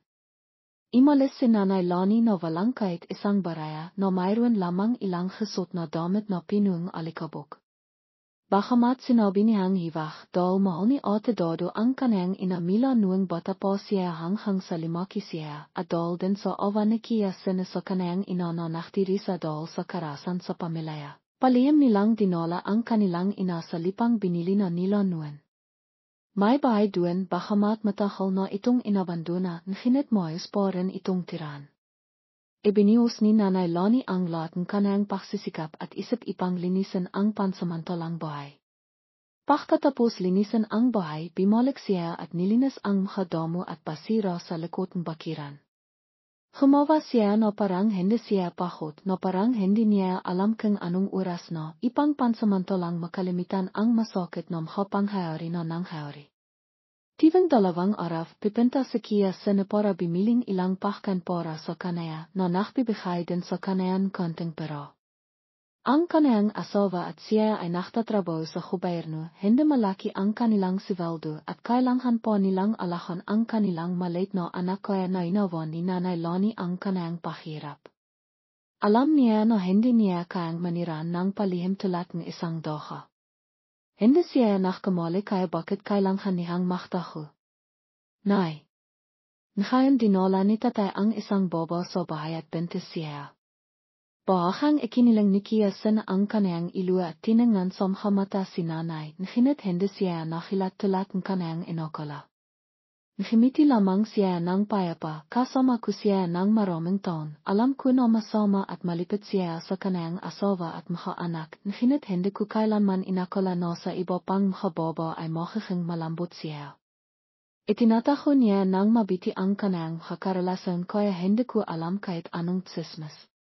Iwak mo minang sabihin kay Chlu ang tungkol sa mga bahay na ito para hindi siya makalala. Limabas na sa buong barayo alam nila kung ano kalipit at mahastos sa tatay sana. Rimor na kahit son siya maktrabaho bilang manghahapas, mayroong mga babaeng hiniiwalayan ang kanilang mga asawa at sumusinod sa kanaya sa kasamang polat, hindi niya po tinatanggihan ang siniman.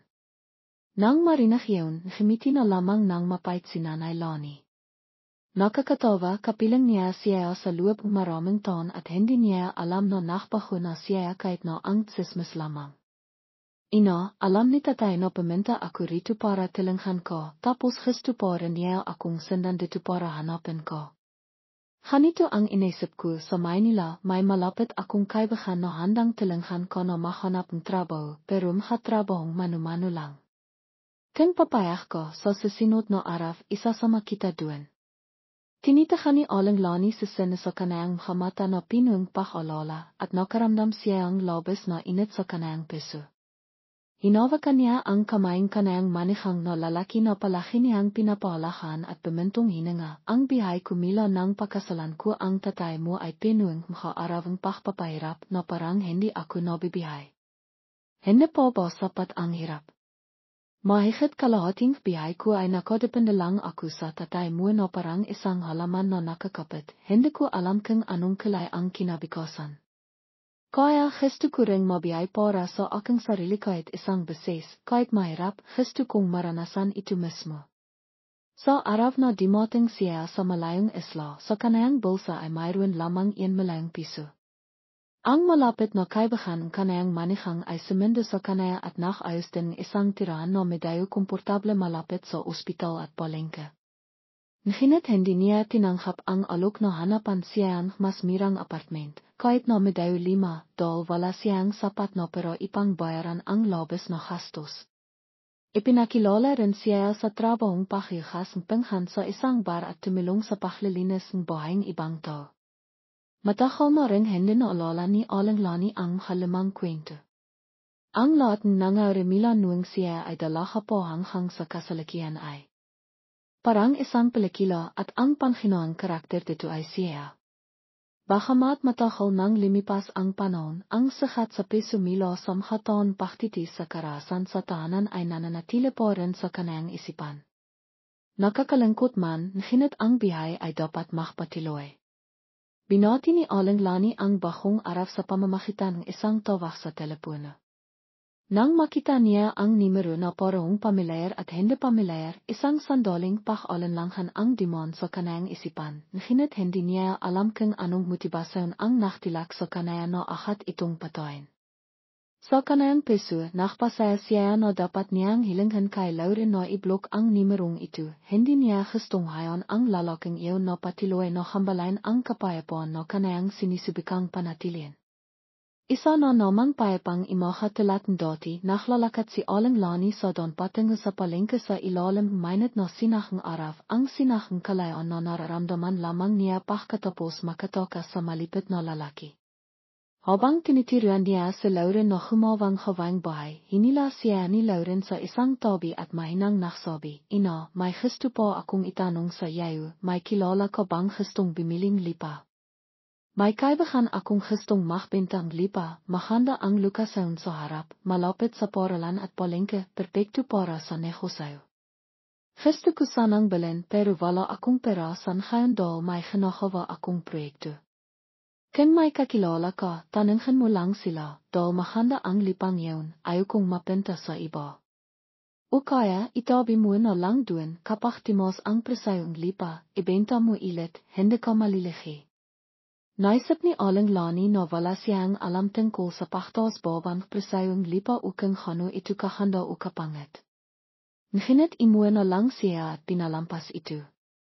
Paminsan-minsan tumatawag sa sena para kimustahin siya at nang malala niya ang sinabi ni Dodo Lauren, sinabi niya sa kanayang manihang, Sena, tanungin mo kung may gustong bimiling lipa sa isla. Sabing amo ko may mahandang lipa na gustong ibentang kaibahan niya sa mirang halaga. Hindi ako marinong sa lipa, kaya tanungin mo na lang si Dodo at si Chlu. Naitaas na si Aluna bilang si Professor sa pabrika. Sa kanayang maarawang pahinga, dumadalaw rin siya kay Aling Lani isa o dalawang beses. Sa bawat pagkakataon, niyakap niya si Aling Lani at imiyak ng malakas. Sa bawat pagkakataon, nagbibigay siya ng pera kay Aling Lani, ngunit tinatanggap lamang ito ni Aling Lani at inipon, kung sakaling makipit ay mayroon pa rin siyang makakamit. Imasa ang mga anak niya na babalik siya sa mainland para maniran, ngunit abala po sina Dodo at Sen sa pag-alaga sa kanilang mga anak na nag-aral at hindi pa rin matatak ang karera ni Aluna. Ayaw ni Aling Lani na magang pabigat sa kanayang mga anak at ayaw niyang mag-alala po sila sa kanaya, kaya nakpasaya siyang manatili at alakan ang kanayang sarili. Hindi niya alam kung paano nakisap ang kanayang mga anak, ngunit sa hili, si Chlu ang bimiling lipang iyon. Sa kalainan, nalaman niya na ito ay dahil sa panganghitang mag-asawang sena sa bangko at dagdag po ang ipon ni Chlu kaya naging sapat ang pera, dahil ang lipa sa isla ay napakamira at naroon si Aling Lani na maring magpantay. Dahil sa matakampay na pagpapakilala ni Aling Lani mamimili, pinadalan nila siyang 20 milyong piso bilang pasasalamat. Hawak ni Aling Lani ang pera sa kanayang mga kamay, ang halagang 3 biwang siweldo na tinis niyang makitom at maktipid, ngunit nagawa niyang kimita mila sa pagpapakilala ng mamimiling lipa. Sa giro nova ang langit. Ang kasasinot na bentahan lipa na ipinakilala ni Dodo Lauren kay Aling Lani ay nagawa niyang makahanap ng mga mamimili ng napakabilis. Hindi nagtagal naging bihasa siya sa paghanap ng mga mamimiling lipa, dahil ang mga lipa na ipinakilala niya sa kanayang mga kakilala ay kimitan malaki. Ang halagang pera na ibinigay sa kanaya ay patiloy na timos. Pagkatapos ng bagong taon, isang dayang kumpanaya ang may proyektong maminan sa Maynila. Nakuha nila ang lipang pahari ni Chlu at binayaran ito sa dobleng presyo noong binili ito. Si Chlu ay parang walang hanawa. Lauren, ina. Dati nag-alala ka na wala kang matatak na pahari, ngayon nakabili kaming lipa at may pinansyal na kaming kakayahan na alakan ka. O kaya, bumalik ka na sa mainland. Nakakita na kami ni Dodong isang lipa at magtatayo kaming isang bahay, marahil isang convenience store o isang maliit na hotel. Bumalik ka na doon para magpantay kasama ang iyong mga apo. Hindi ka ba magsawa na lang dito? Naisip ni Aling Lani na matagal na siyang imalis sa kanayang bayan at bahang himipa na ang sakit, ngunit matagal na rin niyang itiniring sa Kimberley bilang kanayang pamilya. Higit pa rito, sa Kimberley ang may itang na loob na nag-alaga, tumulong sa kanaya at sa kanayang mga anak na iminlat-tulatan ngayon. Alam ni Kimberley na balak niyang bumalik sa kanayang bayan bagamat. Labak sa kanayang kalooban, ngunit gusto rin niyang magkaroon magandang biyahe si Aling Lani na makasama ang kanayang mga anak sa halip na magtis ng pagiging malayo sa kanayang bayan tulatan ngayon dahil naktisa na siya ng gusto. panahon na para tamasandia ang mas makakandang bahay. Ang konstruksyon mga apartment at malit na hotel ay inti-inting naksimila gamit ang pera na kinita sa lipa, ang lipa ni Chlu at ang mag-asawangsan. Kasama rin dito ang bahaging pera ni Aling Lani, 200 milyong piso. Bagamat hindi ganong karami, nginit ito ang lahat ng naipon niya sa kanayang panahon pagiging of. Bagamat babalik siya sa mainland, ang kanayang relasyon sa mga tao sa Maynila ay nananatiling napakagandang. Paminsan-minsan, tumatawag pa rin si Lauren para kimustahin siya at nagpapakilala ng mga taong gustong magbenta ang lipa kay Aling Lani. Ang paramila sa pagpapakilala ng mga mamimiling lipa ay patuloy pa rin dumarating na itinitiring na isa pang mapagkakinan kita para sa kanayang libreng oras. Sa wakas natapos na ang pagtatayong hotel. Nakasando ang kanayang mga anak na ipanghalan ito kay Aling Lani na itinitiring itong kanayang tanan. Nang dumating ang oras para pumirma sa titulo, nakaramdam siyang pag-alinlangan dahil matagal na siyang hindi himahawak ang panilat para sumilat. Ang pakiramdam noong panahon yun ay kakaiba dahil sa inang pagkakataon sa kanayang bihay ay nagkaroon siyang isang malaking pag-ari tulad nito. Hindi lamang ito isang material na pag-ari, kundi pati na rin isang simbolong kalayon at independensya na kanayang hinihintay sa loob ng maraming taon. Nang makita niya ang nakikayat ng mga matang kanayang mga anak, himinga nang malalim si Aling Lani at pimirma. Nang makita niya ang kapasiwang-siwang na letra sa papel, may mga salita siyang hindi mabasa, ngunit malinaw niyang nanawan ang isang bahay, sa wakas ay mayroon siyang sariling bahay at lipa. Hindi na siya isang halaman na nakakapit na dapat mabihay sa pagtipindi sa iba. Marahil ay bihasa si Aling Lani sa pagbebenta ng lipa, kaya naging maswerte rin siya sa pagnanegosyo. Ang daming mga customer na pumapasok at lumalabas ay napakatatak. Sa mga arawang pista opisyal, ang 14 na silid ay walang bakanteng kahit isang oras. Ang halagang pera na kanayang naipon ay patuloy na timos, nagpasaya siyang bimiling ginto para gawing ari-arian. Sa inang pagkakataon na sinikat ang isang kimikinang na gintong pulsera sa kanayang kamay na tigas dahil sa mga taon pagtatrabaho, halos mayak si Aling Lani. Sinabi niya sa kanayang sarili na ang kanayang bihay sa hinaharap ay magiging mas mahisay na walang dahilan para hayon ang nakaroon na patuloy na saktan siya. Inakala niya na nabot na niya ang kaligayahan, ngunit tila hindi nawa ang langit sa babaeng naktisan ng kalahating kanayang bihay. Ibinabalitan ng media na isang sindikatong pagbebenta ng mga kababayan ang nabiwag, ang bilang mga biktima ay imabot sa libi-libo. Sininda ni Aling Lani ang balita sa kalat dahil hindi niya naisip na may mga taong napakasama sa mundo. Nang makita niya ang isang makilay na pulsera sa kamayang isang tao, bagamat 5 na at pinuang pitik, nakilala pa rin niya na ito ang pulseras ng kanayang anak na baba. Isang pakiramdam pagkabalisa ang bimalot sa kanaya.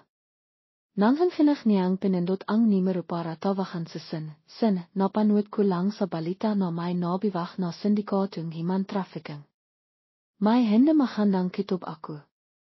May kontak ka ba kay Chlu kamakailan? Si Sin sa kabilang linya ay tahimik ng matagal. Hanggang sa nakmadali si Aling Lani, himinga siya ng malalim at nagsabi, Ina, pakawing asawa ko, pipinta ako sa bahay mo. Tawagan mo si Aluna para piminta mina ruan. Kawa-awa si Aling Lani, kabilang sa mga biktima na naiwan sa malayo sa kasong human trafficking na nabiwag kamakailan ay ang kanayang kawa-awang anak na baba.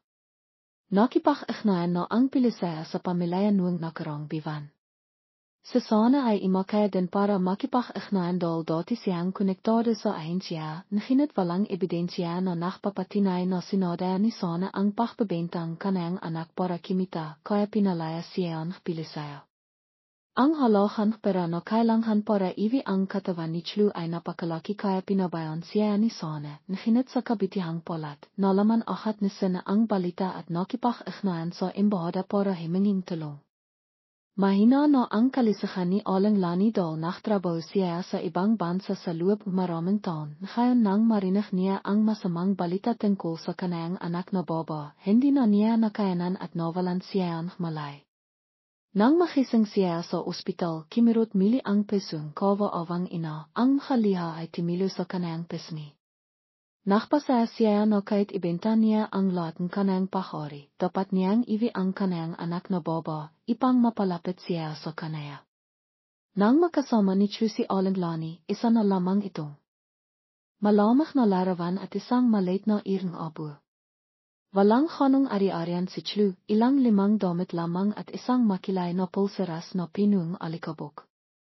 Ito ang pulseras na ginawa mismo ni Alanglani, isang bahaging alala ng pagmamahal ina na tangang bakas na naiwan ang kanayang anak na baba. Niyakap niya ang pulseras, ang sakit at pahirap ay sumabog na para bang naruan pa rin si Chlu sa kanayang bisig samha arawang kapayapaan noon. Sa anibersarayong kamatayan kanayang ina, nakimpake si Alanglani at bimalik sa kanayang bayan. Ang maliit na nayon ay nanatiling pareho, hinit nabawasan ang kahirapan at kakilanghan nuwang ina. Ang mahabahay na hawa sa doon ay inti-inting pinalitan ng mahabahay na hawa sa ayero. Ang mahamas mayamang bahay ay naktayong mahapader at tiles.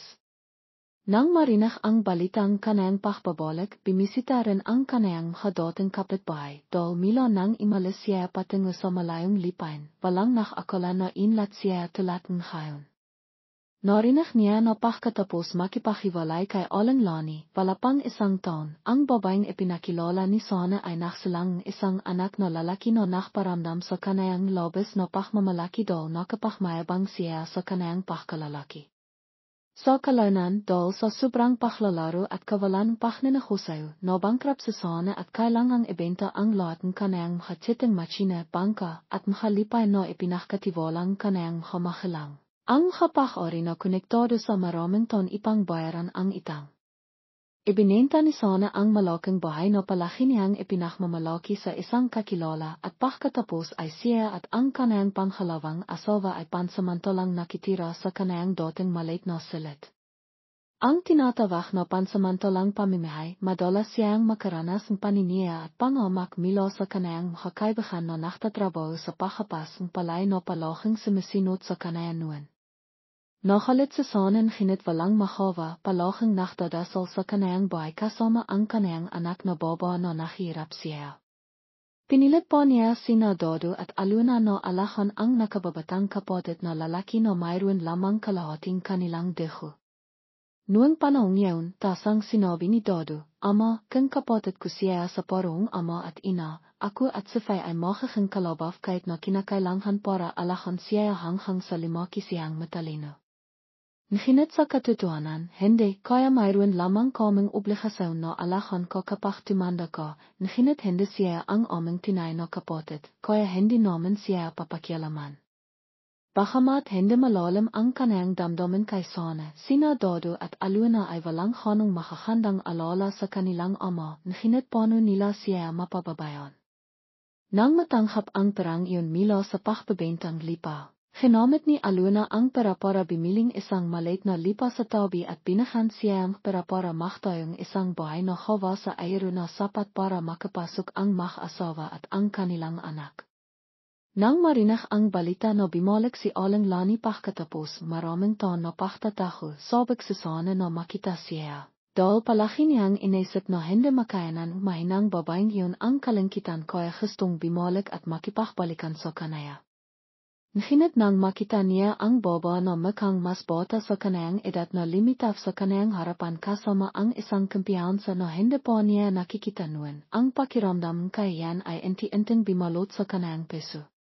Nang makita niya ang kimikinang na ala sa kanayang kamay, pagkatapos ay tingnan ang mahalimang damit na suot niya, gusto niyang tumakbo. Sana dapat akong magpasalamat sa iyo. Malamang na sinabi ni Alanglani. Salamat sa mga araw na pinahirapan mo ako hanghang sa dilong sakit at kawalan pag-asa, kaya nakarating ako sa araw na ito. Biti na lang at nakatakas ako sa isang abala at masamang lalaki na katilat mo, kung hindi, ang bihay ko ay makakang katilat ng isang hikay na walang katapisan. Nahimisi sa Sana, nahinit ang kanayang mga mata ay tumingin sa paligid na parang sinisibikang mahanap ng dahilan para itaho ang kanayang pagkalito. Akala mo ba sobrang taas mo na? Dapat kang magpasalamat sa akin. King Hendi aku nakipag sa palaran sa loto makakaroon ba kayong pakakatong imenlat ikaw at ang iyong anak na walang itang naluab. Iwak kang makpanghap na santa tingnan mo ang iyong sarili. Hindi ka naiba nakapakbahukan bihay dal sa akin. Timachal siya tumingin samha ala sa kanang kamay no may kailangan at pakatapos ein gemisi, ano. Imalis kang maraming taon naririnig ko na nakapahipon kang sapat na pera para iwi ang abong iyong anak na sichlu. Sa sasinot na bimalik ko, iwak mong kalimitang ilabang dito, dal ako pa rin ang kanang ama, dapat bimalik ang doon sa pino. Tinitahan ni aling lani sa sana sa isang mata na pinong pahamak. May makakapabang banghitin ang anak ko.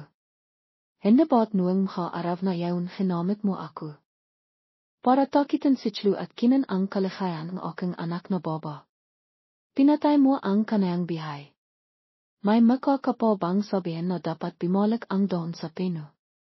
Sandaling natigilan sa sana, pagkatapos ay pilit non gemiti para itaho ang pakiramdam na nabinayah, nahinit ang matalas na tingin ni aling lani ay parang makakit sa layo na bimabaktas sa kanayang pahalang sa sarili na halos wala na.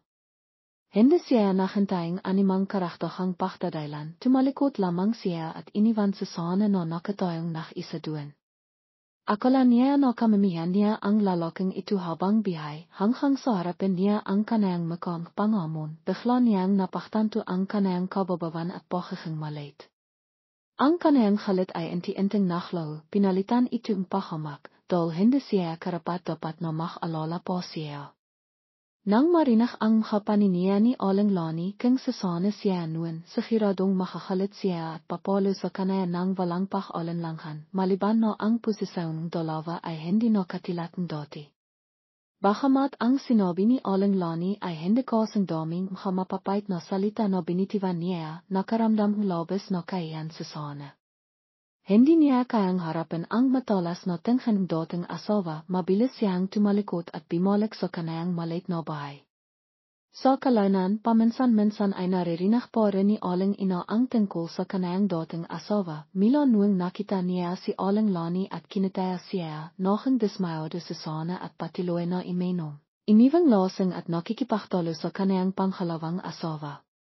Sa bawat pagkakataon, tumatawag ang babaeng iyon kay Dodo para makreklamo, palahang nagsasabi na gustong makipaghiwalay kay sana, ngunit walang nangyayari. Nainawan niya, nainawan ni Dodo, at nainawan din ni aling lani na kung hiwalayan niya sa sana, wala na siyang babalikan.